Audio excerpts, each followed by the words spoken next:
नमस्कार, आप देख रहे हैं हरियाणा न्यूज और आपके साथ मैं अनु चौधरी और हमारे खास प्रोग्राम में आपका स्वागत है। तो दिल्ली एनसीआर में बीते 24 घंटे में आग ने लोगों की जिंदगी इस कदर खेला है कि जिसने भी इस घटना के बारे में सुना और देखा वो दंग रह गया। दिल्ली के मुंडका में तो आग ने करीब 30 लोगों की जीवन लीला को समाप्त कर दिया। तो वहीं हरियाणा के दो शहर गुरुग्राम और फरीदाबाद में समय रहते आग पर काबू पा लिया गया।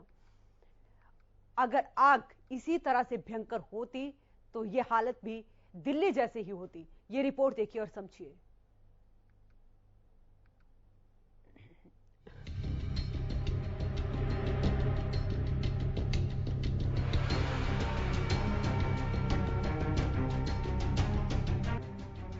ये तीन तस्वीरें आग के तांडव की हैं। तीनों जगह आग ने जिंदगियों के साथ ऐसी आंख मिचोली खेली है कि देखने वालों के होश उड़ गए। पहली तस्वीर दिल्ली के मुंडका की है, जहां आग ने करीब 30 लोगों की जान को उनके जिस्म से जुदा कर दिया। मुंडका में कमर्शियल बिल्डिंग में लगी अचानक से आग ने काम करने वाले सभी कर्मचारियों को सोचने तक का वक्त नहीं दिया और देखते ही देखते पहले माले पर लगी आग ने पूरी बिल्डिंग को अपने कब्जे में ले लिया। फायर ब्रिगेड वाले को जल्दी बिल्डिंग से फोन किया, ना फायर ब्रिगेड आए, ना कोई मदद आई, ना कोई क्रेन अगल बगल से बचाने वाला कोई आया, ना कुछ नहीं। आग कितने टाइम लगी थी? आग किस कारण से लगी? कितने टाइम?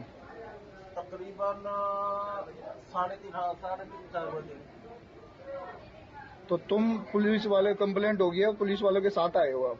पीसीआर कॉल तो जब बिल्डिंग जल गई, कूद गया नीचे, लेटा पड़ा था तो एम्बुलेंस आई। उसके बाद एम्बुलेंस में मैं खुद चढ़ा हूँ, खुद यहाँ पे बाहर एम्बुलेंस वाले छोड़ गए, मैं आया हूँ।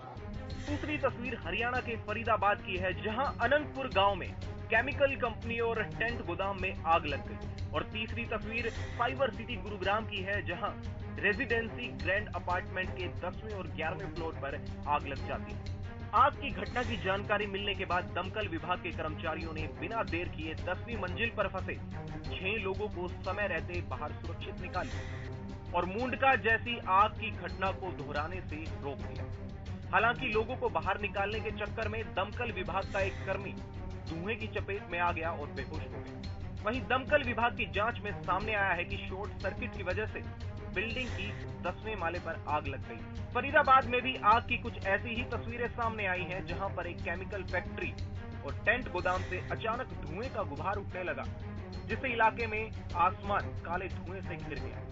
हालांकि समय रहते दमकल विभाग ने आग पर काबू पा लिया और आग की लपटों को समय रहते शांत कर दिया। अगर समय रहते आग पर काबू नहीं किया होता तो दिल्ली के मुंडका जैसी तस्वीरें हरियाणा में भी दिखाई देती।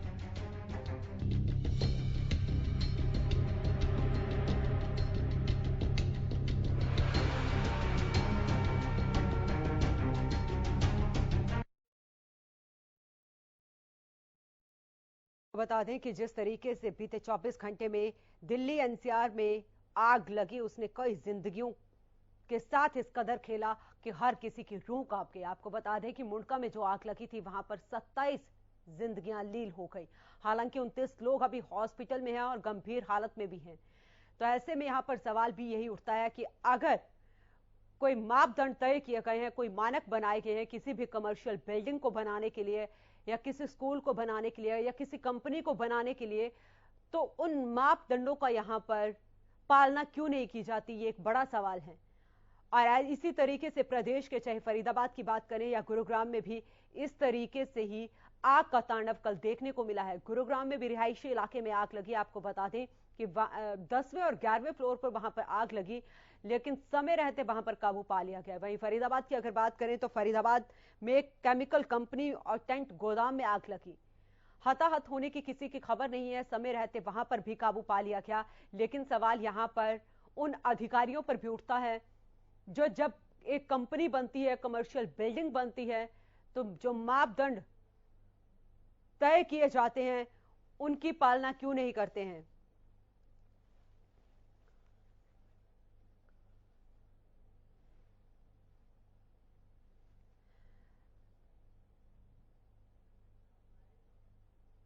तो इसी खबर पर ज्यादा जानकारी के साथ और ग्राउंड जीरो से रिपोर्ट करने के लिए मेरे साथ मेरे सहयोगी सुशील जुड़े हुए हैं। सुशील, आपके पास आऊंगी। क्योंकि जिस तरीके से बीते 24 घंटे में आग ने जो तांडव मचाया, चाहे दिल्ली की बात करें, फरीदाबाद की बात करें या फिर गुरुग्राम की बात करें, हर किसी को झकझोर कर रख दिया।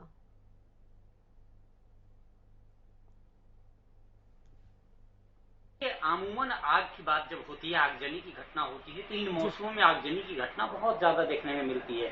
अगर हम गुरुग्राम की बात करें तो गुरुग्राम में भी बीती रात 7th और 11th फ्लोर पे आग लगी थी, जहां आगजनी की घटना हुई और हालांकि समय रहते कंट्रोल कर दिया गया, लेकिन सबसे ज्यादा जो भीषण त्रासदी देखने को मिली है यह दिल्ली के मुंडका में मिली है। और वहां देखा गया कि किस तरह से एक कमर्शियल बिल्डिंग में कल शाम 4:45 पर पीसीआर को कॉल होता है, आग की लपटें दिखाई देती हैं और पूरा का पूरा 3 मंजिला कमर्शियल बिल्डिंग आग की लपटों में घिर जाता है। कई तस्वीरें अनु ऐसी भी सामने आई है जिसमें देखा जा रहा है कि किस तरह से लोग अपनी जान बचाने के लिए ऊपर से कूद रहे हैं, तीसरे फ्लोर से कूद रहे हैं।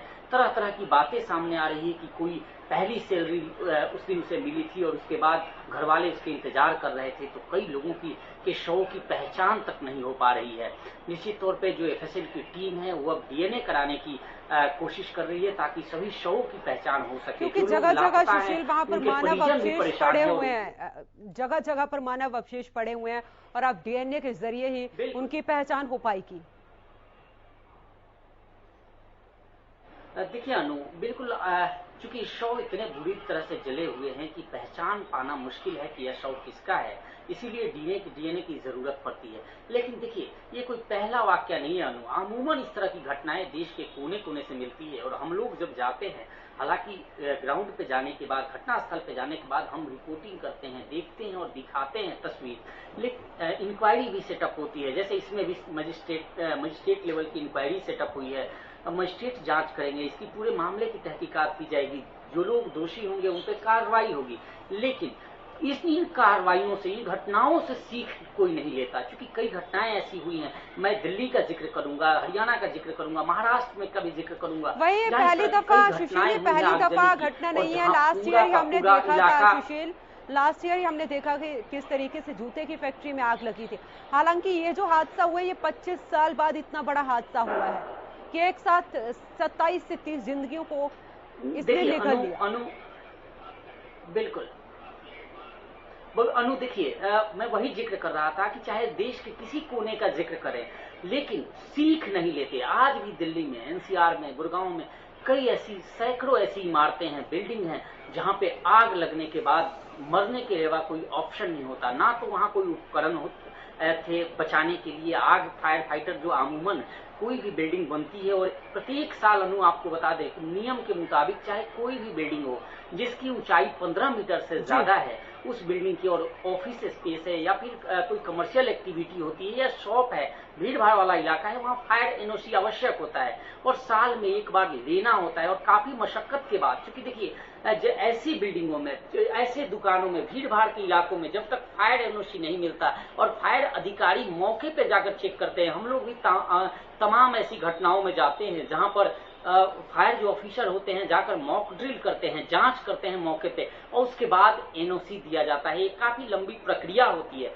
लेकिन ऐसी घटनाएं जैसे ही होती है सबकी निगाहें उन फायर उपकरणों पे जाती है, सुरक्षा मानकों पे जाती है कि क्या उस वक्त अगर फायर के प्रॉपर जो उपकरण होते हैं वो अगर वहां होते, फायर सेफ्टी के जांच हुए होते, यानी फायर ऑफिसर एनओसी के लिए अप्लाई किया जाता है, तो अगर जांच किया होता तो निश्चित तौर पर पता चलता कि यहाँ आग लगने के बाद बचने के क्या ऑप्शन है, उपाय क्या है, जो फायर लगने के चांसेज है उसे कैसे बचा जा सकता है, तो तमाम ही बातें होती है। लेकिन यहाँ जो सामने आया है कि ना कोई वहां पे आग से बचने का कोई सुरक्षा उपकरण था कि अमूमन जब छोटे मोटे आग लगते हैं तो हर बिल्डिंगों में वो सुरक्षा के उपकरण रखे होते हैं, इंस्ट्रूमेंट होते हैं जिसके सहारे जो लोग आग पर तत्काल वहां के स्थानीय लोग भी या गार्ड्स है जो लोग होते हैं वो आग पर काबू पा लेते हैं। लेकिन यहाँ हमने देखा कि इस तरह का कोई उपकरण नहीं था। साथ ही बड़ा इस हादसे की बड़ी, अगर सुशील मैं बात करूं तो इस हादसे की बड़ी वजह जो थी कि कंपनी का सिर्फ एक ही एग्जिट गेट था और कंपनी के पास एनओसी भी नहीं थी। निश्चित तौर पर देखिए, जब ये बिल्डिंग बना, सवाल यहाँ यह खड़ा होता है सबसे बड़ा। मैं सुबह से लगातार जब इन खबरों को देख रहा हूँ और वहाँ लोगों से बातचीत कर रहा था, फायर कर्मियों से भी मेरी बात हुई थी। उनसे जब मैंने बात करके पूछा कि क्या जब ये बिल्डिंग बनी थी, अमूमन इस तरह के जब ऑफिस स्पेस बनते हैं, कमर्शियल स्पेस बनाए जाते हैं, तो वहाँ फायर एनओसी के लिए सबसे पहले देखा जाता है कि गाड़ियां जो हैं वो पूरी बिल्डिंग के चारों तरफ से घूम जाए, जो फायर टेंडर्स हैं, जो फायर फाइटर्स हैं, वो घूम जाए। साथ ही अगर फायर के कंडीशन में कहीं एक ऐसा जगह होता है जहां सब लोग एकत्रित हो जाते हैं और वहां सेफ रहते हैं, तो वह स्थान यहाँ था या नहीं था, तो निश्चित तौर पे वह भी देखा गया। और अमूमन ऐसे हालात में कई एग्जिट गेट बनाए जाते हैं ताकि लोग आसानी से निकल जाए। अलार्म सिस्टम होता है, अलार्मिंग शुरू हो जाता है, जैसे ही धुआं निकलता है, धुआं के बाद अलार्म शुरू हो जाता है। अमूमन इस तरह की कहीं कोई चीजें नहीं दिखी। इससे सीधा तौर पर देखिए, अभी तक हैरानी करने वाली बात है कि अभी तक इस पूरी घटना को लेकर जो इंक्वायरी की बात की जा रही है, उसमें कभी तक किसी अधिकारियों को दोषी नहीं पाया जा रहा है, उन पर कार्रवाई की बात नहीं की जा रही है। सरकार, लोकल बॉडीज और कहीं ना कहीं वो अधिकारी दोषी हैं। जितनी भी जिंदगियां तबाह हुई हैं, या जिस तरह माना जा रहा है कि 28 से 30 लोग इसमें, 29 से 30 मैक्सिमम इसमें हैं जिनकी डेथ हुई है। हालांकि जो लापता हैं वो भी उसी श्रेणी में हैं, लेकिन उनकी इंक्वायरी की जा रही है कि वो कहाँ हैं, कैसे हैं, क्या भगदड़ में किसी तरह कोई बात तो नहीं हुई, या गिरे हैं ऊपर से या कूदे हैं, जिनका रेस्क्यू हो या तमाम बातें अनु है। लेकिन सवाल सुशील आप बने रहे, सुशील आप बने रहे हमारे साथ। दमकल विभाग के ऑफिसर सत्यवान सामरीवान भी जुड़े हुए हैं। सत्यवान जी, मैं आपके पास आऊंगी क्योंकि जिस तरीके से बीते 24 घंटे में दिल्ली एनसीआर में आग का जो तांडव देखने को मिला है, क्या ऐसी बिल्डिंगों को कौन एनओसी देता है? उनकी एनओसी नहीं जांची जाती है? इतना बड़ा हादसा हो जाता है, 30 लोगों को अपनी चपेट में ले लिया और अभी 30 ही लोग जो हैं अस्पताल में भर्ती हैं, जिंदगी और मौत से लड़ रहे हैं।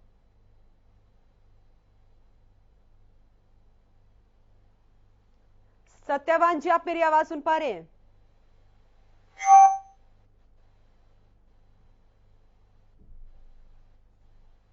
चलिए दोबारा से संपर्क करने की कोशिश करते हैं। मैं जितेंद्र आपके पास आती हूं क्योंकि फरीदाबाद में भी इसी तरीके की घटना घटी है। बीते कल एक टेंट गोदाम में आग लगी और दूसरी केमिकल फैक्ट्री में आग लगी।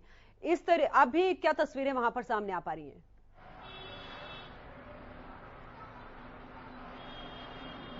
बिल्कुल, मैं आपको बता देता हूँ, ये फरीदाबाद के सूरजकुंड इलाके की अनंतपुर गांव का ये मामला था, जहां एक टेंट के गोदाम और उसके सटे केमिकल गोदाम था, जिसमें केमिकल गोदाम में एक भयंकर तरह से आग लगी। आग की चपेट में टेंट के गोदाम भी आ गया था, जिसके कारण आग इतनी भयंकर लग गई थी तो आसपास के लोगों में अफरा तफरी वहां मच गई थी। तो वहां के जो लोगों ने सूचना दी तो पुलिस को, तो वहां पुलिस के जवान वहां पहुंच गए थे। पुलिस ने वहां मौके पर वहां दमकल केंद्र को सूचना देकर वहां फायर ब्रिगेड गाड़ी को बुला लिया था। जो वहां के आसपास के लोग थे, उनको, जो कंपनी के थे, उनको बाहर निकाल दिया गया था। तो वहां जो आवारा पशु बंधे हुए थे, उनको वहां से हटा दिया गया था। तो कहीं ना कहीं वहां पर 15 से 20 गाड़ी वहां पर मौके पर पहुंची थी आग बुझाने के लिए, फिर भी वो आग काबू नहीं हो पाई। जब हम थोड़ी देर के बाद वहां गए थे अपडेट की खबर लेने के लिए, तो वहां पर 50 से 60 गाड़ी वहां मौके पर बुलाई गई थी, जो आग को पूरी तरह काबू पा लिया गया था। जी जितेंद्र, अगर जिक्र करूं, क्या कंपनी के पास एनओसी थी?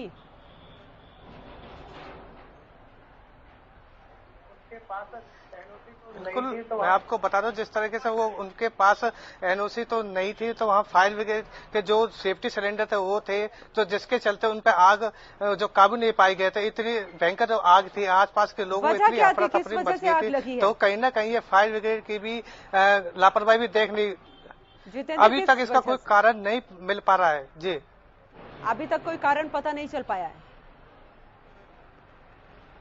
जी सुशील, मैं आपके पास आती हूँ। जी जितेंद्र, आप बने रहे। सुशील, मैं आपके पास आती हूँ क्योंकि सवाल यहाँ पर यह भी लाजमी हो जाता है कि ऐसे जो कंपनियां, उनको एनओसी कौन देता है, कौन जांचता है उनकी एनओसी? ये एक बड़ा सवाल है क्योंकि एक इंडस्ट्री में जब इतने लोग काम कर रहे हैं तो जरूरी हो जाता है कि उनकी सेफ्टी जरूरी है यहाँ पर। निश्चित तौर पर देखिए अनु, अगर मैं इस घटना का जिक्र करूं, सबसे पहले आपको बता दूं कि जो एनओसी की प्रक्रिया होती है, फायर विभाग है वो एनओसी की प्रक्रिया पूरी करती है और फायर से एनओसी लेना आवश्यक होता है।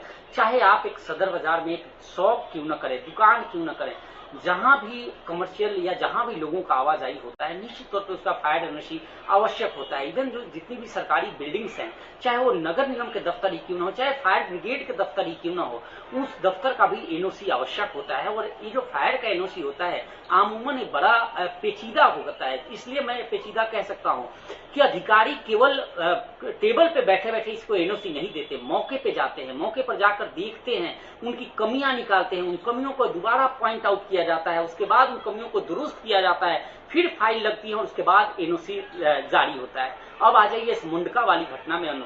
तो इस घटना में देखिए अभी तक जो बिल्डिंग ऑनर है मनीष लाकड़ा वो फरार है, अभी तक उसकी गिरफ्तारी नहीं हुई है। जबकि बिल्डिंग बनाने के बाद बिल्डिंग जो ऑनर है उनकी जवाबदेही है, जिम्मेदारी है कि इसकी फायर एनओसी की प्रक्रिया को पूरी करें और जो भी मापदंड है उसको अपनाएं। हालांकि जो जिस फैक्ट्री में जो सीसीटीवी की फैक्ट्री बताई जा रही है तो उसमें आग लगी और उससे शुरुआत हुई प्लास्टिक के कारोबार थे और निश्चित तौर पर प्लास्टिक के सहारे आग पहली मंजिल से तीसरी मंजिल तक पहुंच गई या पूरी बिल्डिंग को चपेट में ले लिया। तो निश्चित तौर पे उन दोनों भाइयों को गिरफ्तार जरूर किया गया है और यह भी बताया जा रहा है कि उनके पिता उस वक्त वहीं थे और मेडिटेशन का क्लास चल रहा था, उस दौरान मोटिवेशनल स्पीच चल रहा था और मोटिवेशनल स्पीच सुन रहे थे। हालांकि उनका भी देहांत हो गया है। अनु बताएं कि जो दो भाइयों के खिलाफ पुलिस ने गैर इजाजतन का मामला दर्ज किया है, उन दोनों भाइयों को अरेस्ट भी किया है पुलिस ने। उनके पिता का देहांत इसी आगजनी में हो गया है। हालांकि इसका पूरे बिल्डिंग का जो ऑनर है मनीष लाकड़ा उसकी गिरफ्तारी अभी तक नहीं हुई है। उसकी गिरफ्तारी और उस पर क्या मुकदमा पुलिस करती है, कब तक गिरफ्तार करती है, उसकी होनी चाहिए। बने रहे आप हमारे साथ। दमकल विभाग के ऑफिसर सत्यवान सामरीवान भी जुड़े हुए हैं।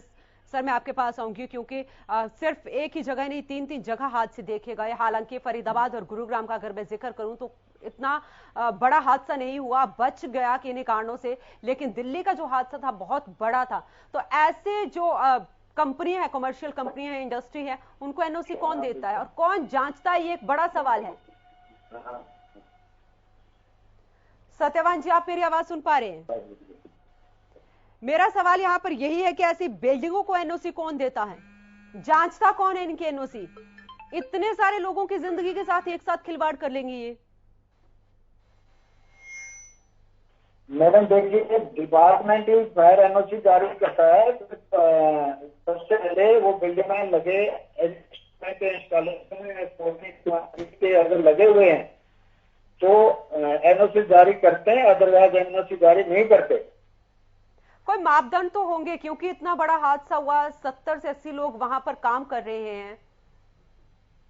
बिल्कुल बिल्कुल मैडम, बिल्कुल मापदंड रहते हैं, एनबीसी के अकॉर्डिंग मापदंड रहते हैं और उनकी पहले फायर फाइटिंग स्कीम जारी करते हैं। उनको बताया जाता है कि आपकी बिल्डिंग में ये रिक्वायरमेंट है, आप सबसे पहले फायर इंस्टॉलेशन करवाइए अकॉर्डिंग टू एनबीसी की जो जितने भी नॉर्म्स हैं, टेबल बनी हुई है, उनके अनुसार जो कंपनी के जो ओनर हैं या किसी भी प्रीमाइसिस के किसी भी ऑक्यूपेंसी के जो ओनर है वो लगवाते हैं। उसके बाद हमारी जांच होती है, जांच के उपरांत ही फायर डिपार्टमेंट फायर एनओसी जारी करता है। लेकिन सत्यवान जी अगर मुंडका की मैं जिक्र करूं, क्योंकि आपने भी देखा था कि उस कंपनी के पास एनओसी नहीं थी, एग्जिट गेट एक था, कंपनी में 70 से 80 लोग वहां पर काम कर रहे थे और प्रशासन की नींद उसके बाद खुलती है। अभी तक भी जो कंपनी का मालिक है वो फरार चल रहा है। देखिए मैडम, 3 मंजिला बिल्डिंग थी और अगर 500 मीटर स्क्वायर अगर उसकी ग्राउंड कवरेज है बिल्डिंग की जी 500 मीटर का अगर उसका ग्राउंड कवरेज है, एरिया है, क्राउड एरिया, तो उसमें 2 एग्जिट होने जरूरी है। अगर 500 मीटर से एक है तो वो एक फायर एक्सटिंग्विशर एक ही स्टेयरकेस में एनओसी जारी कर देते हैं, बट उसमें जो नॉर्म्स है वो पूरे मापदंड होने चाहिए, उसके बाद ही एनओसी जारी कर सकते हैं। ऐसे हादसे सत्यवान जी, इस तरीके के हादसे कोई पहली बार नहीं हुए। दिल्ली में लास्ट ईयर अगर हम जिक्र करें तो एक जूते की कंपनी थी जब आग लगी थी। हालांकि इतना बड़ा हादसा 25 साल बाद हुआ। ऐसे हादसे दोबारा ना हो उसके लिए प्रशासन को क्या करना चाहिए, हमें क्या करना चाहिए, सरकार को क्या करना चाहिए? देखिए आपने सही बोला, बुवाना में जूते की इंडस्ट्री में काफी लोग भी फंस गए थे और बहुत बड़ी फायर हुई थी पीछे जी। और प्रशासन ने इसके लिए इनमें कड़ी कार्रवाई कर देनी चाहिए हम जो अथराइज्ड जो बिल्डिंगे हैं उनको ही एनओसी जारी करते हैं, बट ऐसे विदाउट मापदंड के हम जारी नहीं करते। जब कंप्लीट मापदंड पूरे हो जाते हैं उसके बाद ही एनओसी जारी की जाती है। जी चले सत्यवान जी, आप बने रहे हमारे साथ। मैं अपने सहयोगी नीरज के पास चल रही हूँ, ब्यूरो चीफ हैं गुरुग्राम से। नीरज, मैं आपके पास आती हूँ। गुरुग्राम में भी बीते कल देखा गया कि रिहायशी बिल्डिंग पे आग लगी थी। इस वक्त क्या सिचुएशन है वहां की? बिल्कुल, देखिए 5 घंटे की मशक्कत के बाद आग पर जरूर काबू पा लिया गया था, लेकिन दमकल विभाग को कल देर रात 10 बजे के करीब ये सूचना मिली थी कि सेक्टर 52 की एक सोसाइटी में हाई राइज बिल्डिंग में आग लगी है। 10वें और 11वें माले पर यह आग लगी थी, जिसमें 6 लोगों के फंसे होने की भी आशंका जताई जा रही थी। मौके पर पहुंची दमकल विभाग की टीम ने और गुरुग्राम पुलिस ने संयुक्त प्रयास से न केवल 6 लोगों का सकुशल रेस्क्यू किया, बल्कि 5 घंटे की कड़ी मशक्कत के बाद आग पर भी काबू पा लिया गया। हालांकि शुरुआती तफ्तीश में यह भी सामने आया था कि आग लगने के जो कारण थे शॉर्ट सर्किट थे, लेकिन इस सीजन की बात करूं तो दर्जनों ऐसी घटनाएं हुई हैं जिसमें कि आग भीषण न केवल आग लगी बल्कि आग ने भीषण रूप इख्तियार भी कर लिया। मानेसर की आग में भी एक महिला की मौत सामने आई थी और कल दिल्ली के अंदर जो हादसा हुआ उसमें भी 27 लोगों की मौत सामने आई है। तो अपने आप में बड़े सवाल जरूर हैं। देखिए, समय समय पर दमकल विभाग फायर एनओसी जारी करता है और इसको लेने की एक प्रक्रिया है और समय समय पर इसको रिन्यूअल भी कराना होता है, लेकिन कहीं ना कहीं ऐसी कंपनियां लापरवाही बरतती हैं। नीरज, कंपनियां लापरवाही बरतती हैं। अगर इसको रिन्यू करवाया होता, हालांकि मुंडका वाले केस में तो एनओसी थी ही नहीं कंपनी के पास, बिना एनओसी के काम किया जा रहा था, वहां पर लोगों की जिंदगी के साथ वहां पर खिलवाड़ किया जा रहा था और बाद में इतना बड़ा हादसा होता है, उसके बाद प्रशासन यहां पर जागता है। बिल्कुल, देखिए जिला प्रशासन हादसों के बाद ये कहीं ना कहीं सख्ती दिखाता है। इससे पहले तो सख्ती दिखाई जानी चाहिए, चाहे मैं स्कूल्स की बात करूं, मैरिज लॉन्स की बात करूं या फिर इस तरह की बिल्डिंग्स की बात करूं, कंपनीज की बात करूं। दर्जनों ऐसी कंपनियां हैं साइबर सिटी गुरुग्राम में भी जिसको कि फायर विभाग ने नोटिस जारी कर के जवाब तलब किया है कि अपनी कंपनी के पास फायर एनओसी क्यों नहीं है, लेकिन कहीं ना कहीं लेने देने का जो चक्कर है उसके चलते ये लोग तमाम लोग बचते आते हैं और ऐसे हादसों के अंदर जो आम लोग 27 लोगों ने अपनी जान गंवाई, बड़ा हादसा था। इस पूरे मामले पर हालांकि हाईकोर्ट के सिटिंग जज से जांच कराने की बात दिल्ली सरकार के द्वारा जरूर कही जा रही है, लेकिन क्या कुछ इस पूरे मामले को लेकर खुलासा होता है, यह जरूर देखने वाली बात होगी।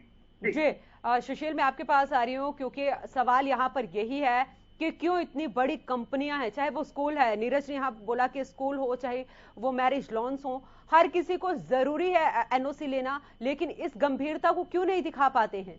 कंपनी के जो मालिक है वो क्यों इस गंभीरता से पीछे हटते हैं, क्यों लोगों की जिंदगी के साथ यहाँ पर खिलवाड़ करते हैं? अब फायर ऑफिसर अपने साथ जुड़े हुए हैं जी, उनसे जरा एक सवाल जरूर पूछिए। मैं वही चाह रहा था उनसे जानने के लिए जी कि इसमें जो फायर ऑफिसर्स हैं उनकी कितनी भूमिका है, क्योंकि अमूमन ऐसी बिल्डिंग जिसके पास फायर एनओसी न हो और उसके बावजूद वहां चल रहा है, तो ऐसे लोगों पे कार्रवाई क्यों नहीं हुई? क्या उनके वो कितने जिम्मेदार है? फायर अधिकारी? बड़े सवाल यहाँ पर यही था कि कार्रवाई आग लगने के बाद ही क्यों की जाती है? नगर निगम है। सत्यवान जी, कार्रवाई आग लगने के बाद ही क्यों की जाती है? कभी कोई हादसा हो जाए उसके बाद ही प्रशासन क्यों जागता है यहाँ पर? देखिए, अगर आग लग जाती है तुरंत 101 पे या 112 नंबर पर सॉल्व कर देना चाहिए। ये ना सोचे कि सत्यवान जी ये सवाल नहीं है मेरा सवाल आपसे ये है, जिस बिल्डिंग में आग लगी है बिल्डिंग की जो चेतावनी घंटी है जिसको फॉरम अलार्म भी कहते हैं, फायर अलार्म भी बोलते हैं, उसको सक्रिय कर देना चाहिए और जोर जोर से चिल्लाना चाहिए कि सचेत कर दे लोगों को, चिल्ला कर आग कह के, और कम शब्दों में संदेश दें गंभीरता से, ताकि गंभीरता से समझने में उनको ज्यादा समय ना लगे। और अगर आग लग जाती है तो लिफ्ट का उपयोग भी ना करें, सीढ़ियों का ही उपयोग करें। धुएं से अगर गिर जाते हैं तो अपने नाक और मुंह पे खुले कपड़े से ढक लें। अगर किसी कमरे में धुएं से गिरे हुए हैं, हम फंस चुके हैं, नहीं निकल पा रहे, तो दरवाजा बंद करके सभी दरवाजों को गिल्लर तौलिए से, चादर से सील कर दें ताकि धुआं अंदर न आए। और बंदा जब दम घुटता है तो धुएं से घटता है, इतना आग से कितना धुएं से होता है। लेकिन इतना बड़ा सत्यवान जी एक मिनट, मेरे सहयोगी सुशील जी आपसे सवाल पूछ रहे हैं। सुशील पूछिए। मेरा सवाल ये नहीं है कि फायर लगने के बाद क्या हो, मेरा सवाल सीधा सा यह है कि अमूमन फायर ऑफिसर हैं, वो बिल्डिंगों को चेक करते हैं कि किसके पास एनओसी है, किसके पास नहीं है। तो ऐसे में जो अधिकारी वहां मुंडका इलाके में जिनकी ड्यूटी थी, जिनके अंतर्गत जिस अधिकारी के अंतर्गत आता है, जिस लोकल बॉडी के जी आप सुशील बोलिए। मैं आप एक मिनट सत्यवान जी, आवाज नहीं सुन पा रहा मैं। सुशील आप बोलिए, आप बोलिए, मैं पूछती हूँ इनसे सवाल। अनु जरा आप पूछिए कि जिन अधिकारियों की ड्यूटी थी एनओसी चेक करने की, वे अधिकारी कहाँ हैं? क्या उन पर कार्रवाई नहीं बनती? वही सवाल यही है हमारा कि अगर किसी बिल्डिंग की एनओसी नहीं है या वही सत्यवान जी, जिन अधिकारियों की वहां पर ड्यूटी थी, क्या उन अधिकारियों पर कोई कार्रवाई की गई है? मैं फायर ऑफिसर की बात कर रहा हूं, चूंकि ये डिपार्टमेंट फायर का है और फायर ऑफिसर के हाथ में नगर निगम का विंग है फायर ऑफिसर, और उनकी जिम्मेदारी। आप फायर ऑफिसरों को कितना दोषी मानते हैं इस पूरे प्रकरण में? सत्यवान जी आप सुन पा रहे हैं? जी। जिन अधिकारियों की जो दिल्ली में हादसा हुआ है, अभी तक उनके खिलाफ कोई कार्रवाई नहीं की गई है। लोगों की जिंदगी इतनी सस्ती नहीं मैडम, सस्ती नहीं है, नहीं होनी भी चाहिए। नहीं, ऐसे अधिकारियों को तो सस्पेंड करना चाहिए, ऐसे अधिकारियों को तो नौकरी से निकालना चाहिए। अगर उन्होंने एनओसी जारी कर रखी थी और इंस्टॉलेशन नहीं है। एनओसी जारी नहीं की थी सत्यवान जी, एनओसी जारी नहीं की थी, एनओसी जारी नहीं की थी। अगर मैं ये बोल रहा हूँ मैडम, अगर जारी की होती और उसमें। चलिए बहुत बहुत शुक्रिया हमारे साथ इस खास मुद्दे पर चर्चा करने के लिए, और मेरे तीनों सहयोगियों का बहुत बहुत शुक्रिया ग्राउंड जीरो से रिपोर्ट देने के लिए। तो जिस तरीके से दिल्ली एनसीआर में बीते 24 घंटे में जो आग की घटनाएं हुई, उसने सबको झकझोर कर रख दिया। लेकिन सवाल यहां पर यही खड़ा होता है कि अगर प्रशासन की लापरवाही, सरकार की लापरवाही यहां पर इसी तरीके से बनती रही तो आम लोगों की जिंदगियों का साथ लगातार यहां पर खिलवाड़ हुआ है। 27 जाने जा चुकी हैं, 30 लोग अभी मौत और जिंदगी के साथ लड़ रहे हैं हॉस्पिटल में, अपनों ने अपनों को खोया है। ऐसे में उन अधिकारियों पर कार्रवाई कब होगी जिन्होंने ऐसी कंपनियों को एनओसी जारी नहीं की है, ऐसी कंपनियों की कभी एनओसी चेक नहीं की है? तो फिलहाल के लिए हमारे इस खास पेशकश में इतना ही। आप देखते रहें हरियाणा न्यूज।